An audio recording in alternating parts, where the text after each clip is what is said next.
Hey guys, it is Christian here. Today I'm going to be going over my top 10 most anticipated movies for the rest of 2026. So we're going from September all the way to December. Before I get into this, please like, subscribe, and tell me what you think of my list.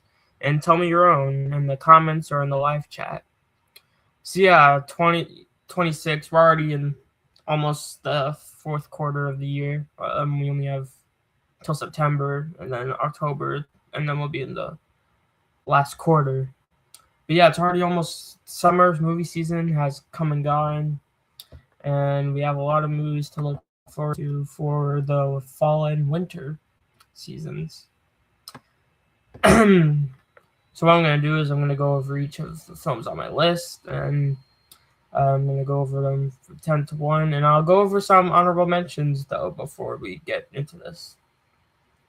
One honorable mention that isn't officially on my list, but I do have to mention it because this is going to be on everyone's list and everyone's going to watch it. Avengers Doomsday. I'm not really sure how great it's going to be, but because of how lacking the buildup has been. But I hope it's good. I like the recent trailer that they had a lot more than the first one. I hope it's good. I'm definitely going to watch it. I'm definitely intrigued to see if it's good. But with my official honorable mentions list, I have 5. The first one is another comic book film, Clayface. I thought directed by James Watkins. I think the trailers for this look very promising. I know DC is in a little bit of a rough place after Supergirl completely flopped, but Clayface looks promising.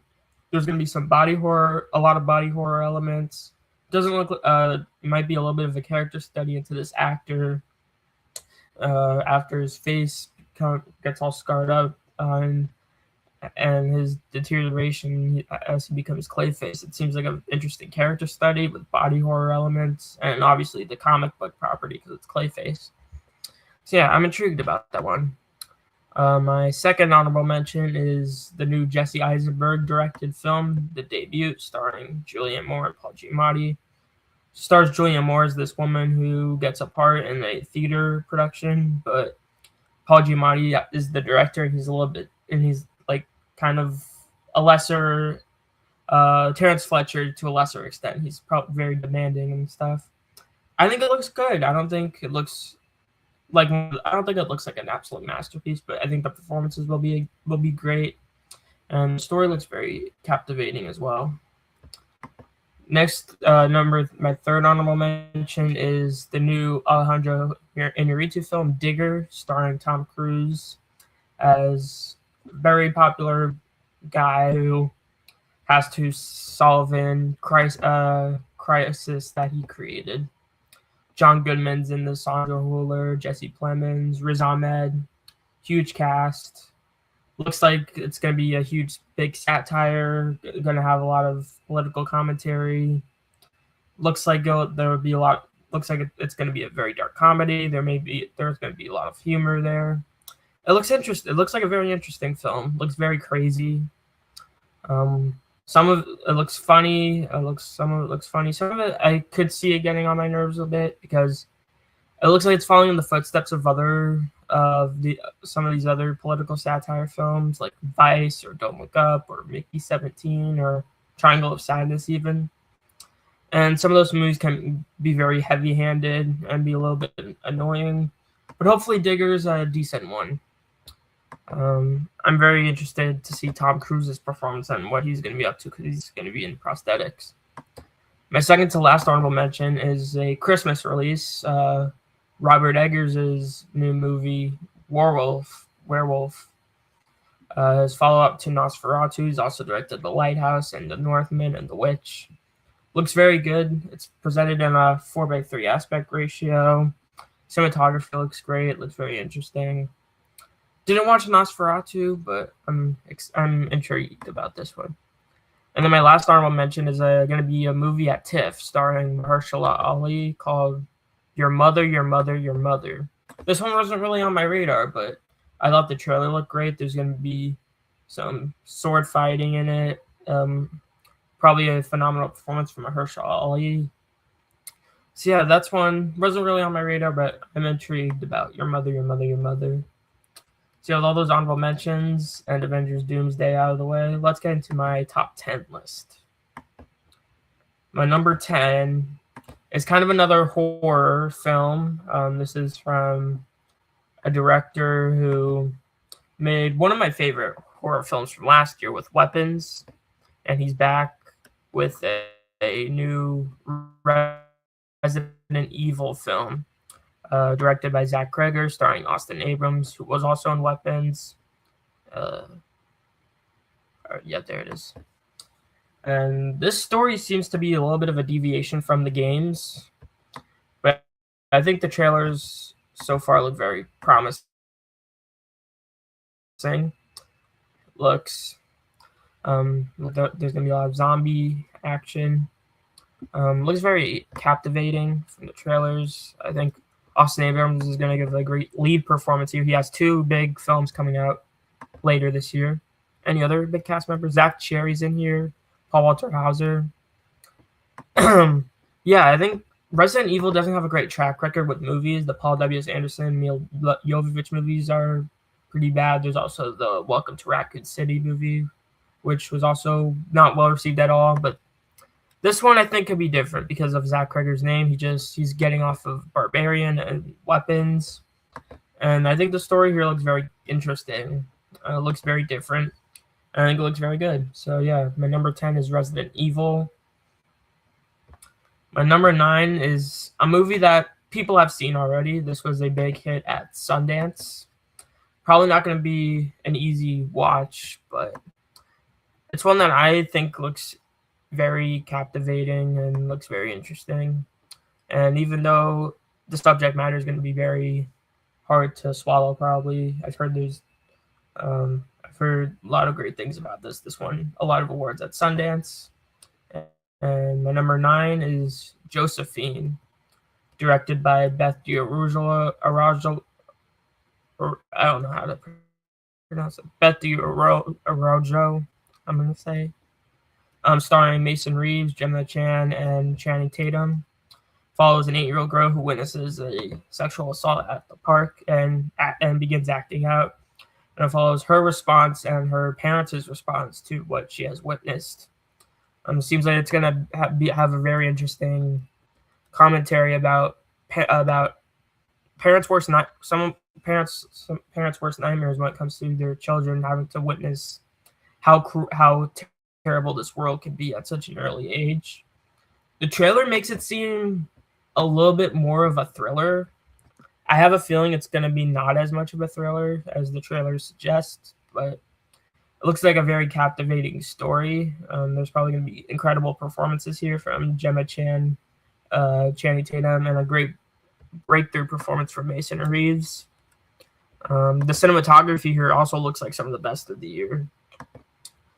So yeah, again, even though very difficult subject matter, there's going to be a scene in there that I hear is a very hard one to watch, but I think there could be an interesting story here somehow. I think there could be a very interesting story here. I have heard some people say that maybe I've heard some people not as huge on the movie, but I think it looks very good. So yeah, my number 9 is Josephine.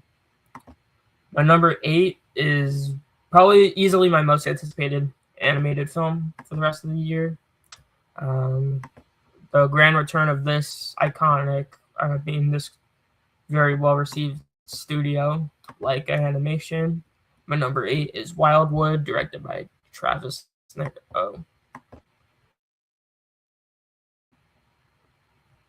Just gotta do this real quick.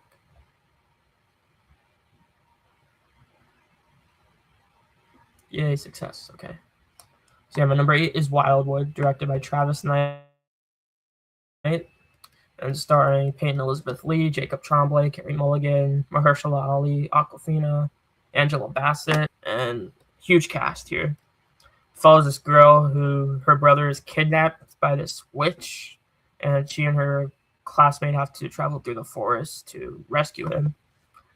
The animation here looks like some of the best of the decade.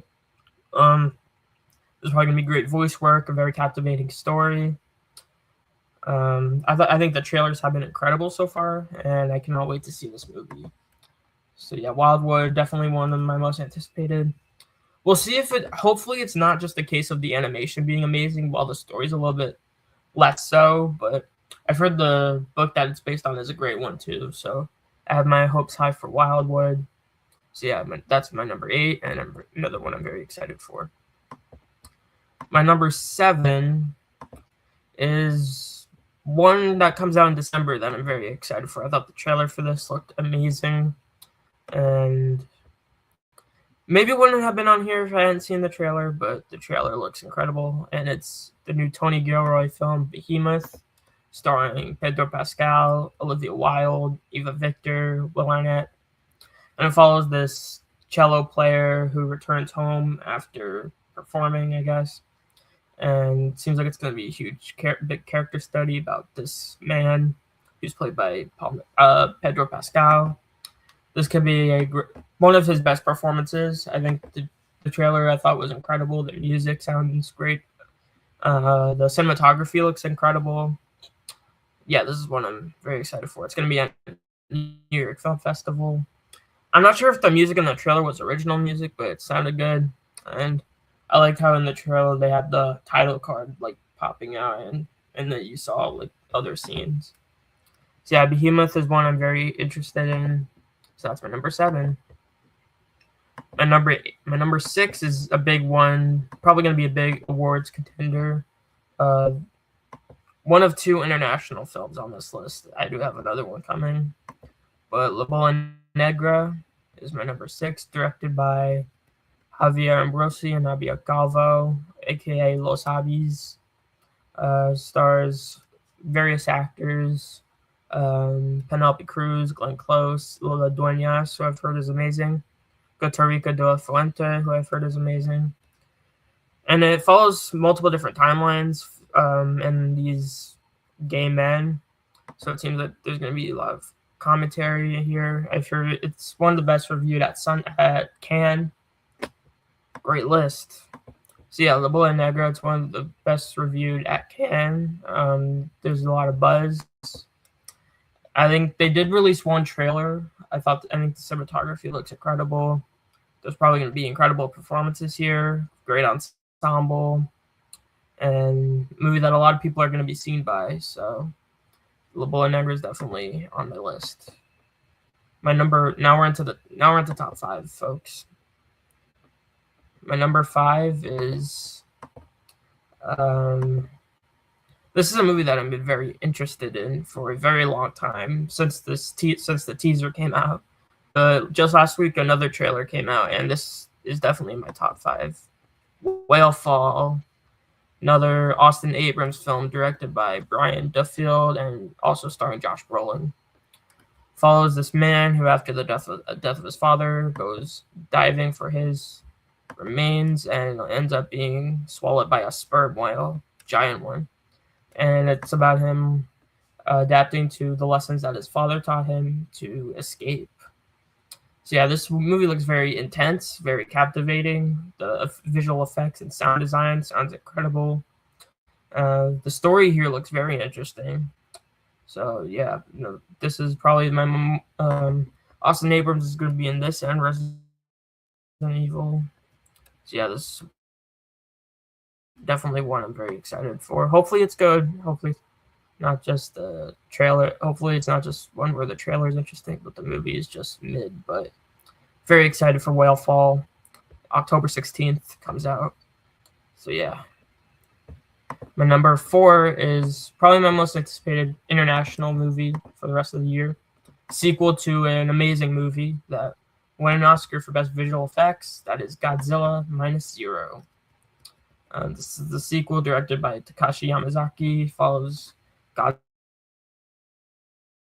Godzilla causing chaos again, and I think this one looks incredible. Looks like the scale is going to be bigger. There's probably going to be it seems like there's going to be a bigger scale. The characters will probably be very well written again. These movies are way better at writing the human characters than the MonsterVerse movies. So yeah, Godzilla Minus Zero, definitely one I'm excited for. kind of seems like I'm repeating myself, but I cannot wait to see this sequel to Godzilla Minus One. Top three. Number three is one I'm extremely excited about, and it stars an actor who's had one hell of a year this year, and he actually has another movie appearing on the list. That is Primetime, directed by Lance Oppenheim, starring Robert Pattinson, Merritt Wever, Skylar Gisondo, Phoebe Bridgers, and it follows Chris Hansen and the show To Catch a Predator. It looks very conflicting morally. It seems like, yeah, Chris Hansen did a moral thing by exposing all these predators, but did he have the right intentions doing it, or did he just do it for ratings? Probably going to be one of Robert Pattinson's best performances. He's putting on a voice, and I feel like it's going to go a lot into making of the show and all this stuff that's behind the scenes there, because you have Skylar Gisondo's character who's kind of like, he's going to be posing as like this 13-year-old, so it's like, was all this stuff staged? And it looks very, very captivating. The cinematography looks amazing. The editing, because it looks like a very chaotic film. So yeah, Primetime's definitely one I'm excited for. Number two is another one of my most anticipated. Going to be at Venice Film Festival, and it's directed by a director who has made various great films. My number two is Wild Horse 9, directed by Martin McDonagh, starring John Malkovich, Sam Rockwell, Steve Buscemi, Parker Posey. Follows these two agents who are sent to the Easter Island, and it's set shortly before the 1973 Chilean coup. Based on the trailer, it seems to be funny. It seems to be a little bit dark, and there's going to be great performances here, especially from our two leads, Sam Rockwell and John Malkovich. Looks like there's going to be a great mix of comedy, dread, all of that. So yeah, I'm very excited for Wild Horse 9. I cannot wait to see how this performs at the film festivals, because it's one I'm very excited for. And that leaves number one. Number one's an easy one, and this is going to be a lot of almost everyone's number ones, and that is Dune Part 3. Directed by Denis Villeneuve, starring Timothée Chalamet, Zendaya, Florence Pugh, Robert Pattinson again, Jason Momoa, Javier Bardem, Anya Taylor-Joy. Huge cast. And it follows after the events of the first two, it follows Paul Atreides as Emperor as he faces fallout from his ascent to power as political plots and a galaxy-wide holy war, a danger of the future only he can see. So there's going to be a huge war going on as Paul Atreides is threatened. Looks very good. It's kind of like he's the villain here. Paul is going to be the villain. And then you have Robert Pattinson. A lot of these characters, this is one of the things that I'm most excited about Dune 3. The characters seem very morally gray. Like, no one's very clearly good or evil. Because you have Paul Atreides, who's the protagonist, but he's also like kind of a warlord. And then you have Robert Pattinson, Robert Pattinson's character is kind of going to be, it's kind of going to look like he's on the right side, but he's going to be trying to kill Paul. So it seems like there's going to be very morally great characters here.